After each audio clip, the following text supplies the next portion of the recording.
एक बार की बात है, हरी भरी घाटी में बीरू नाम का एक अकेला घोड़ा रहता था।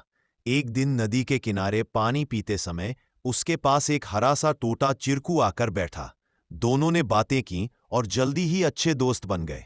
बीरू उसे अपनी पीठ पर घुमाता और चिरकू आसमान से रास्ते दिखाता। एक दिन तेज आंधी आई और चिरकू जिस डाल पर बैठा था वह टूट गई। चिरकू घायल हो गया और उड़ नहीं पाया। बीरू तुरंत उसे अपनी पीठ पर ले गया, गुफा में रखा और कई दिनों तक उसकी देखभाल की। जब चिरकू ठीक हुआ, उसने उड़ते हुए कहा, बीरू तुम मेरे सबसे बड़े दोस्त हो। बीरू मुस्कुराया, और तुम मेरे छोटे साथी। उस दिन से दोनों हमेशा साथ रहने लगे।